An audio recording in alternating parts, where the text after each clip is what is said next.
Bientôt 3 semaines que le petit Émile S, 2 ans et demi, a disparu de la commune de ses grands-parents dans le Haut-Vernay, dans les Alpes de Haute-Provence et que l'enquête piétine.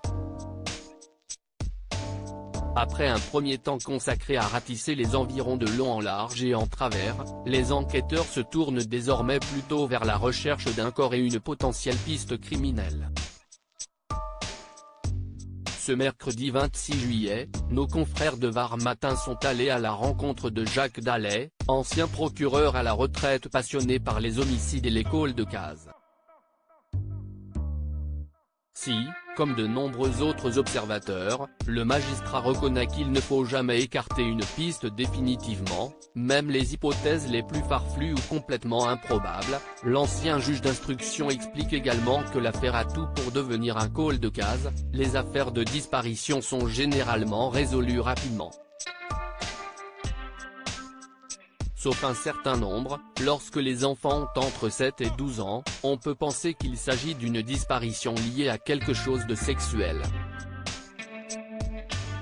Ce qui est beaucoup moins le cas pour les tout jeunes enfants comme le petit Émile, a-t-il expliqué, avant d'ajouter un peu plus loin, les jours et les mois peuvent passer et un jour un promeneur retrouvera des ossements. Comme cela a été le cas pour les disparus de la forêt de Boscodon dans les Hautes-Alpes. 6 personnes y ont disparu en 25 ans.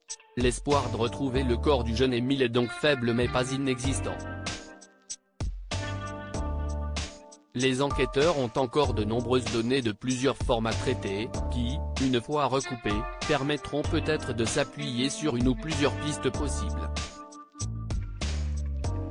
Disparition d'Émile, au village, la situation s'envenime au hameau, les esprits commencent aussi à s'échauffer à la suite de cette disparition, provoquant une forme de paranoïa qui s'étend petit à petit à l'ensemble des villageois. Tandis que certains émettent leurs propres théories sur la volatilisation du petit garçon, d'autres fatiguent à cause des moyens mis en place pour retrouver le corps ou pour enquêter au sein du village. Enfin, certains, ne souhaitant pas être mêlés à toute cette histoire tentent de s'en détacher en essayant de ne pas attirer l'attention des forces de l'ordre, quitte à adopter par là même un comportement suspect. Crédit photo, capture écran Facebook.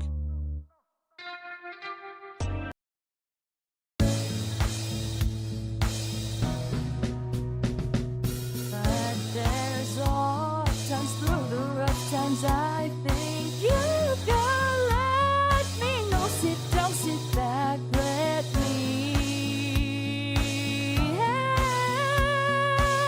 you out. Just step back, you seek, so I see you out there on your own, but